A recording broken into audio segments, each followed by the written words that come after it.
Film diawali dengan memperlihatkan seorang pria bernama Sakata yang kala itu sedang bersiap untuk menjalankan sebuah misi.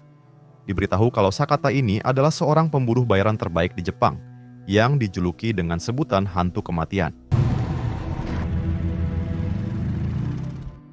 Kemudian adegan berpindah kepada bos mafia terbesar di sana yang sedang menikmati makan malamnya di sebuah villa. Di sana terlihat juga para anak buahnya yang begitu sangat banyak dan mereka selalu siaga untuk menjaga keamanan si bos mafia. 新庄市のすべての人間、うちに牙を向くってか？今までどれだけこっちが Namun, tanpa mereka sadari, rupanya di luar ada seorang tamu tak diundang, yaitu Sakata yang langsung menghabisi satu persatu dari mereka. Ternyata target Sakata kali ini adalah si bos mafia tersebut, sehingga tangan kanannya berusaha membawa si bos mafia ke tempat yang aman. Sementara untuk Sakata sendiri, ia masih terus menghabisi satu persatu anak buah si bos mafia yang berusaha menghalanginya. Setelah sebagian besar anak buah itu ditumbangkan, kini Sakata harus berhadapan dengan si tangan kanan. Dan meskipun pada awalnya Sakata sempat kewalahan, namun pada akhirnya ia dapat melumpuhkan si tangan kanan tersebut. Kemudian Sakata pun lanjut berjalan ke kamar atas, dan tidak lain untuk menghabisi si bos mafia yang tengah bersembunyi. Di sana terlihat si bos mafia yang hanya tinggal seorang diri, dan kemudian Sakata datang, lalu inilah yang dilakukannya. Setelah semuanya beres, Sakata menemui seorang pria bernama Akira, yaitu orang yang selalu memberi pekerjaan kepada Sakata. Dan di sini terlihat Akira yang sangat puas dengan kinerja Sakata yang tidak pernah gagal ketika diberi pekerjaan olehnya.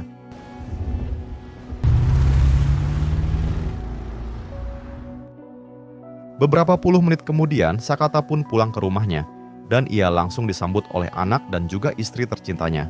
Dan ternyata, selama ini Sakata sudah berkeluarga, dan ia juga mempunyai satu anak gadis yang masih berusia 4 tahun. どうぞ。中で続きやってもらって。仕事を探そうか。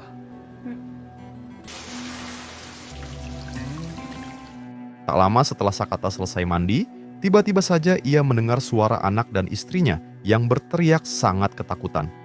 Lalu ketika Sakata mengeceknya ke ruangan itu, ia dibuat sangat terkejut karena anak dan istrinya sudah disandra oleh sekelompok pria bertopeng. 誰だお前ら。おかえり。 Di sini Sakata pun bertanya siapa dan apa mau mereka, dan ketua dari pria bertopeng itu menjawab kalau mereka adalah kelompok baru yang akan menguasai kota ini. Dan kedatangan mereka ke sini tidak lain untuk menghabisi Sakata, dan itu agar mereka bisa leluasa ketika mereka menguasai kota ini. 今後この町の全ビジネスを。 Mendengar itu, Sakata pun mencoba melawan, namun sayangnya ia tidak bisa berbuat apa-apa karena anak dan istrinya sudah dalam keadaan ditodong. Lalu ia disaksa habis-habisan di depan anak dan istrinya, dan bahkan si ketua kelompok bertopeng itu juga menghabisi istri dan juga anak Sakata.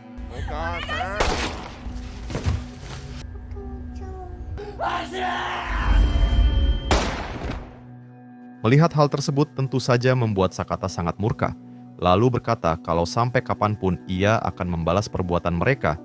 Namun dengan belagu si ketua kelompok itu menjawab silahkan saja, sebelum akhirnya ia Sakata tepat di bagian kelapanya. いつか必ず待ってるよ。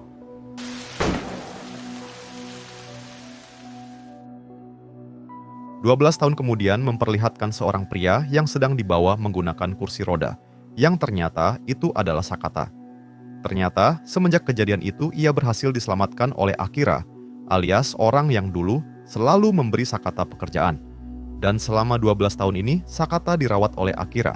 Namun meskipun begitu ia belum sembuh total karena saraf di kepalanya harus terganggu. おい。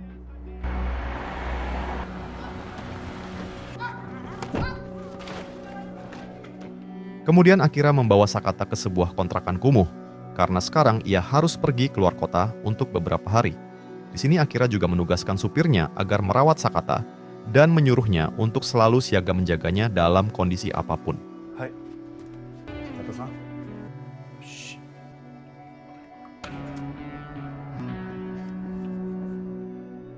Di Di sisi lain kita diperkenalkan kepada seorang wali kota bernama Sonohara yang saat itu sedang melakukan wawancara. Dan dalam wawancara ini, seorang wartawan bertanya tentang beberapa kasus pembunuhan misterius yang seringkali terjadi di kota ini. Namun di sini Sonohara hanya menjawab kalau itu adalah tanggung jawab polisi dan ia akan terus menekankan kepolisian untuk menyelesaikan kasus ini. ファクトで話をしましょうよ。ご存知のはずでしょう。じゃあ次の方。 Pada malam harinya, terlihat si wartawan yang sedang mengobrol dengan temannya di dalam mobil dan membahas tentang kasus misterius tersebut. Namun, tak lama datanglah dua orang bertopeng dan mereka langsung menghabisi si wartawan dan juga temannya.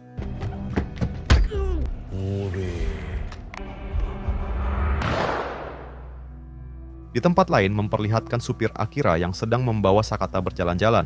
Namun tiba-tiba, Sakata diserang oleh seseorang sampai membuatnya tergeletak ke bawah. Sementara supir Akira malah melarikan diri. Dan ternyata, orang yang melakukan itu adalah tangan kanan bos mafia yang dulu pernah Sakata serang waktu di awal film.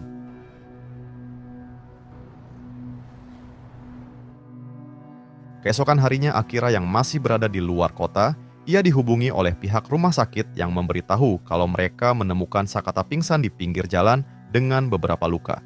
Di sini Akira yang mendengar hal tersebut pun langsung berterima kasih dan secepatnya ia akan segera datang ke rumah sakit itu. Kemudian adegan berpindah ke rumah sakit dan memperlihatkan Sakata yang saat ini sedang dirawat. Namun ia didatangi oleh seorang pria yang memakai topeng, yang sama persis dengan orang-orang yang dulu menghabisi keluarganya. Di sini pria itu mengatakan jika dirinya tidak menyangka kalau Sakata masih bisa selamat, namun pria itu bisa memastikan kalau sekarang Sakata pasti tidak akan selamat. Lalu dengan cepat pria itu memberikan sesuatu ke infusan Sakata, lalu duduk santai sambil menunggu reaksinya ke tubuh Sakata. Hingga saat pria itu akan memvideokan kematian Sakata, tanpa diduga Sakata bangkit lalu menyerangnya dengan kondisi seadanya.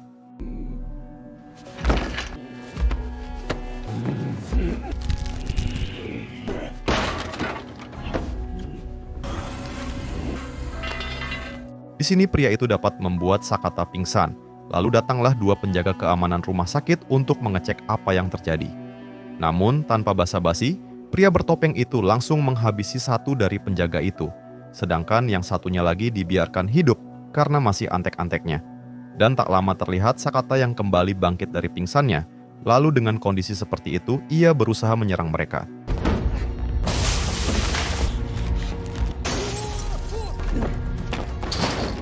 Hingga meskipun kondisi Sakata masih belum normal, namun karena dendamnya yang membara, ia dapat menghabisi pria bertopeng dan satu anak buahnya. Lalu setelah itu, Sakata berusaha keluar dari rumah sakit itu, dan bersamaan dengan itu datanglah Akira dan juga supirnya. Di sini mereka dibuat syok saat melihat Sakata yang sudah bisa berjalan, sebelum akhirnya Akira membawa Sakata pergi dari sana. Kemudian adegan berpindah ke sebuah pabrik rongsokan yang ternyata hanyalah kedok untuk memproduksi barang haram. Diberitahu kalau pabrik ini dikelola oleh kelompok pria bertopeng itu, alias orang-orang yang dulu telah menghabisi keluarga Sakata. Di tempat lain memperlihatkan wakil ketua dari kelompok bertopeng itu yang sedang mendatangi ketuanya untuk memberitahu kalau salah satu anak buah mereka telah dihabisi oleh Sakata di rumah sakit. Sementara si ketua yang mendengar nama Sakata, sontak saja ia sangat kaget karena ia menyangka kalau Sakata telah tewas 12 tahun yang lalu. Namun si wakil menjelaskan kalau Sakata berhasil selamat dari kejadian itu dan selama ini ia dirawat oleh seorang pria bernama Akira. Hingga setelah mengetahui itu, si ketua pun langsung menugaskan wakilnya itu untuk menghabisi lagi Sakata berikut dengan Akira. Sakata Shuhei, Oni o korosane ba na. Di waktu yang sama ternyata Akira telah berada di pabrik rongsokan milik kelompok itu dengan berpura-pura akan membuang rongsokan. Namun saat rongsokan itu dimasukkan ke dalam mesin, tiba-tiba terlihat Sakata yang keluar dari dalamnya. Ternyata ini semua adalah rencana Akira dan juga Sakata agar bisa menghabisi kelompok bertopeng itu untuk membalaskan dendamnya. Dan di sini terlihat Sakata yang sekarang sudah benar-benar pulih karena setelah diserang di rumah sakit ia bisa menjadi normal seperti dulu lagi.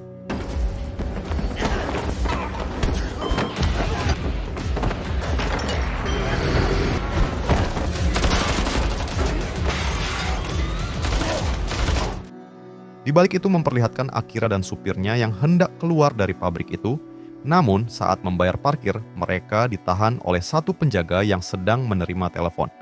Dan dalam panggilannya itu, ternyata si penjaga diberitahu oleh atasannya kalau Akira dan supirnya adalah musuh yang baru saja mengantarkan Sakata ke pabrik tersebut, sehingga si penjaga langsung menghabisi mereka. Kembali lagi kepada Sakata yang masih terus berusaha menghabisi satu persatu orang-orang di sana. Hingga tak lama, Sakata pun berhasil naik ke lantai atas, dan sekarang ia akan menghabisi koordinator yang bertanggung jawab atas pabrik itu. Namun ternyata si koordinator telah berada di lantai bawah, dan ia menunjukkan remote pemicu bom lalu tiba-tiba. Setelah ledakan itu, si koordinator dihubungi oleh si ketua untuk bertanya kenapa pabrik itu diledakkan. Di sini si koordinator menjawab kalau ia terpaksa meledakannya demi menghabisi Sakata yang sedang membrutal di sana. Lalu di waktu yang sama, si koordinator dibuat syok saat melihat Sakata yang mendekat hingga ia langsung menodongkan senjata, namun inilah yang terjadi. Ternyata orang yang menabrak itu adalah Akira, dan rupanya ia berhasil selamat dari tembakan penjaga tadi.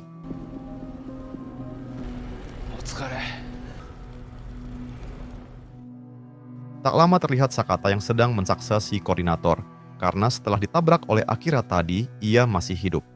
Di sini Sakata meminta si koordinator agar mengatakan siapa sebenarnya ketuanya itu, dan di manakah rumah atau markasnya berada. Namun, si koordinator yang mendengar itu, ia malah tertawa, sambil mengatakan sampai kapanpun ia tidak akan pernah memberitahunya.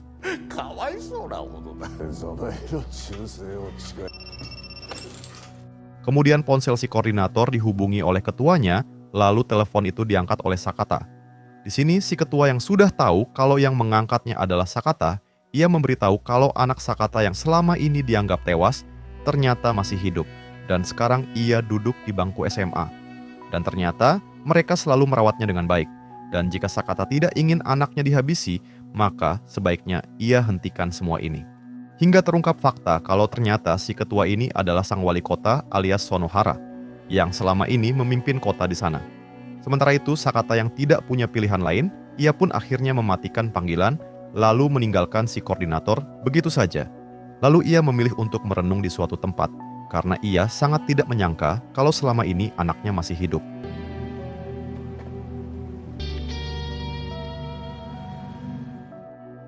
Di tempat lain kita akan diperlihatkan dengan anak Sakata yang sekarang sudah SMA, dan selama ini ia dirawat oleh salah satu anak buah Sonohara yang bernama Hugo. Lalu di sini Hugo dihubungi oleh Sonohara ketuanya untuk memberitahu agar selalu berhati-hati karena sekarang Sakata telah mengetahui jika anaknya masih hidup. Sakata wa Shinjou ni iru yo. Hai.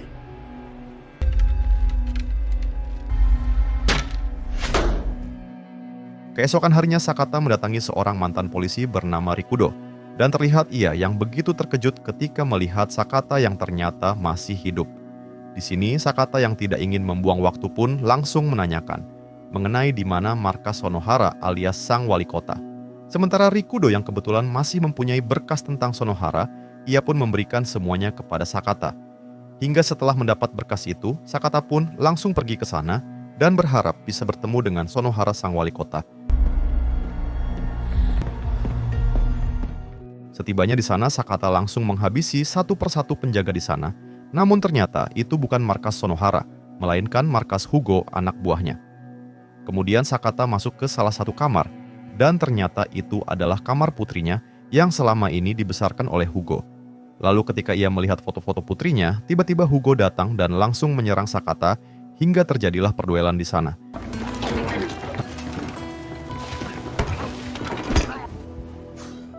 Di sini sebenarnya Sakata bisa dengan mudah menghabisi Hugo, namun tiba-tiba datang putri Sakata yang membuatnya harus terdiam. Lalu putrinya yang mengira kalau Sakata adalah orang jahat, ia langsung melesatkan panah sehingga membuat Sakata terjatuh ke lantai bawah. Namun ketika Hugo mengeceknya, ternyata Sakata sudah tidak ada, yang artinya ia masih hidup dan berhasil melarikan diri.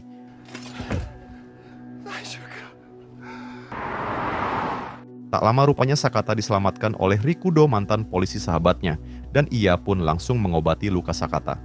Lalu tak lama ponsel Rikudo ada yang menghubungi, Dan ketika diangkat, ternyata itu adalah Sonohara yang memintanya agar jangan pernah membantu Sakata jika tak ingin mati sia-sia.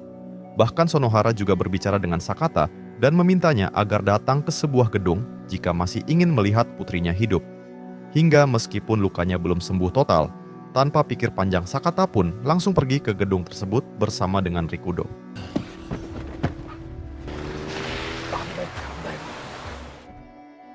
Di balik itu Sonohara sendiri kini mengumpulkan semua anak buahnya termasuk Hugo untuk berkumpul di gedung tersebut. Di sana terlihat juga putri Sakata dan mereka langsung menyekapnya di salah satu ruangan. Lalu singkat waktu terlihat Sakata yang baru tiba di sana dan ia langsung menghabisi satu persatu anak buah Sonohara di lantai bawah.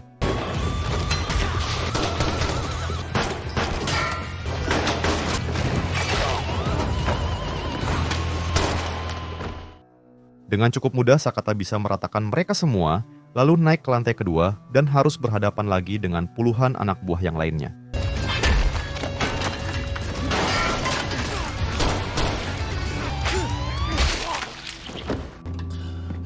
Setelah berhasil meratakan mereka, kini Sakata harus berhadapan dengan Hugo yang memakai topeng, dan inilah aksinya.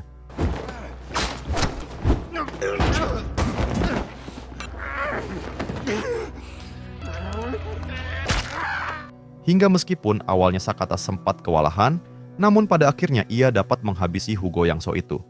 Kemudian Sakata berteriak sambil memanggil nama putrinya, lalu lanjut ke lantai 3 dan di sana ia bertemu dengan putrinya. Di sini Sakata pun langsung mengatakan bahwa dia adalah ayahnya, namun tiba-tiba tak lama saat tersadar Sakata sudah berada di hadapan Sonohara, sambil kedua tangannya dipegang oleh si wakil atau tangan kanannya. Di sana terlihat juga putri Sakata yang dikelilingi oleh para anak buah Sonohara yang masih tersisa. Dan di sini Sakata sempat bertanya kenapa Sonohara sampai melakukan ini, yang padahal sebelumnya mereka belum pernah ada masalah. Lalu Sonohara menjawab kalau ia sengaja menghabisi Sakata dan seluruh keluarganya karena waktu itu ia akan mencalonkan diri sebagai wali kota. Bahkan Sonohara juga mengatakan kalau dirinya adalah seorang bos dari pembuatan barang haram terbesar yang ada di kota ini. Dan jika saat itu Sakata tidak dihabisi, mungkin Sonohara tidak akan dapat melakukan semua bisnis tersebut karena pasti ada seseorang yang menyewa jasa Sakata untuk menghabisi Sonohara. Hingga setelah menjelaskan semuanya, Sonohara pun berniat akan menghabisi putri Sakata dulu. Namun tiba-tiba ternyata tembakan itu dari Rikudo si mantan polisi, sehingga Sakata langsung meminta putrinya agar ikut dengan Rikudo. Sementara dirinya akan menghabisi semua anak buah Sonohara yang masih tersisa.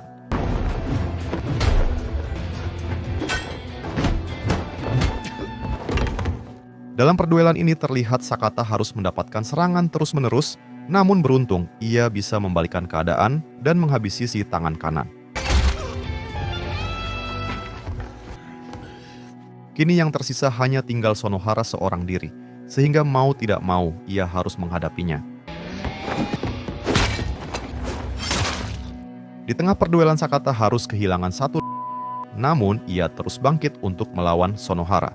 Sementara Sonohara sendiri tak percaya ketika melihat Sakata yang masih bisa bertahan, sehingga ia baru tahu kenapa orang-orang sampai menjulukinya dengan sebutan hantu kematian.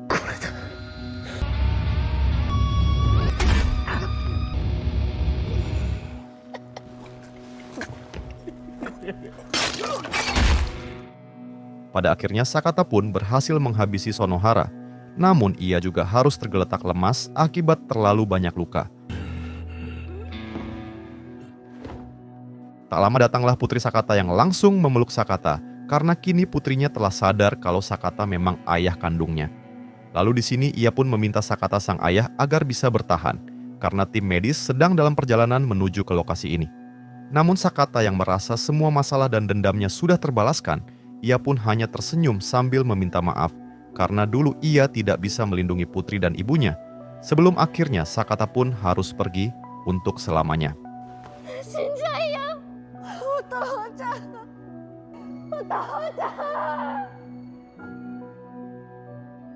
Beberapa jam kemudian terlihat gedung itu yang sedang dievakuasi oleh para polisi dan tim medis.